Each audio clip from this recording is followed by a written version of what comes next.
황교안 국무총리 후보자의 인사청문회를 앞두고 황 후보자의 과거 종교 편향적 발언이 논란이 되고 있습니다. 정유민 기자가 논란이 되고 있는 점들을 정리했습니다. 지난달 21일 박근혜 대통령이 황교안 법무부 장관을 국무총리 후보자로 지명한 이후 황 후보자에 대한 검증이 본격화됐습니다. 이 과정 중에 황 후보자의 종교 편향 논란이 제기됐습니다. 1983년 2월 수도침례신학교 신학과를 졸업한 황 후보자는 모 교회에서 전도사 역할을 할 만큼 독실한 기독교인으로 알려져 있습니다. 2012년에는 교회가 알아야 할 법 이야기라는 교회 분쟁 관련 책을 발간하기도 했습니다. 황 후보자는 이 책에서 종교인 과세에 반대하며 부목사와 전도사 등의 사택에도 과세하면 안 된다는 주장을 하기도 했습니다. 또 주일에 치러지는 공무원 시험에 대해 유감을 표하기도 했으며 세상법보다 교회법이 우선이라고 설명하기도 했습니다.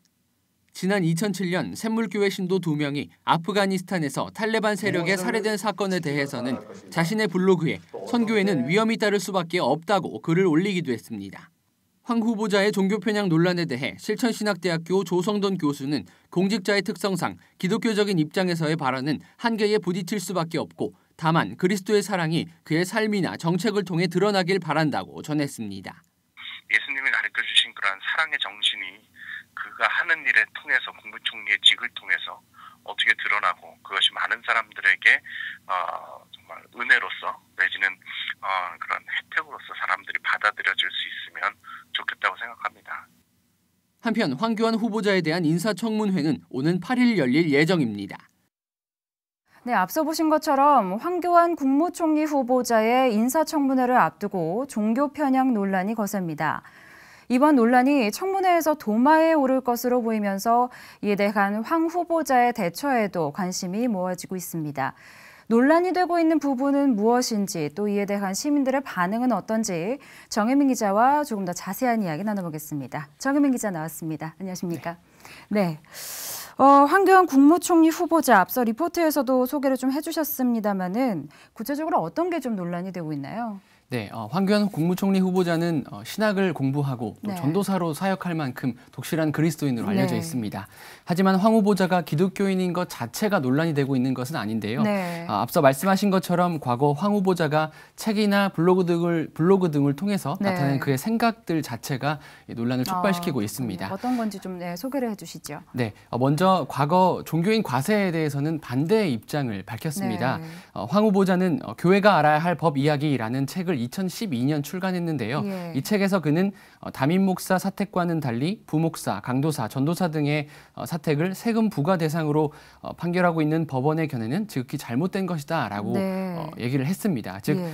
종교인을 대상으로 한 과세에 네. 대해서 좀 부정적인 네. 입장을 밝힌 거고요. 그렇군요. 네. 또 사법시험을 주일에 또 치르고 있지 않습니까? 예, 또 이것에 그렇습니다. 대해서 헌법재판소가 합헌 결정을 내린 바 있거든요. 이것에 예. 대해서는 주일이 아닌 적당한 기회를 마련해 공무원 시험을 실시함으로써 네.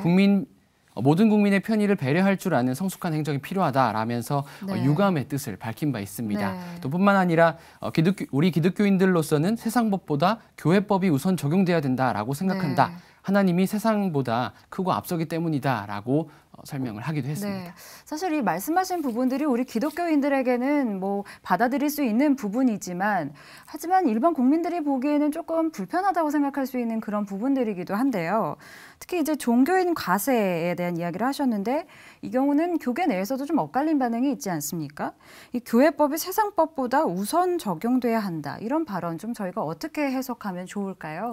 네, 세상법보다 교회법이 우선 적용되어야 된다라는 발언 자체만 보면 조금 논란이 될 수 있는 소지가 네. 다분한데요.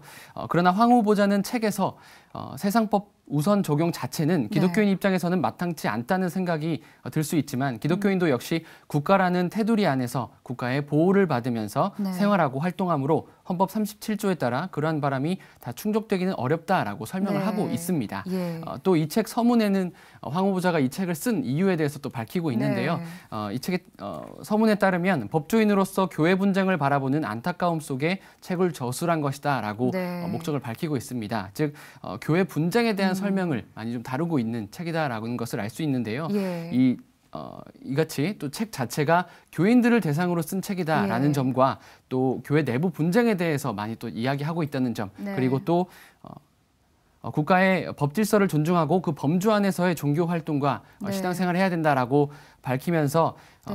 이런 발언 등을 통해서 알 수 있듯이 무조건적인 교회법 우선을 주장하고 네. 있지 않다는 것을 네. 알 수 있습니다. 그래서 네. 교회법 우선 발언 자체가 좀 논란이 더 커지지 않을 것으로 네. 보입니다. 그것만 떼어내서 좀 해석하기에는 좀 무리가 있다고 네. 그렇게 볼 수 있겠군요.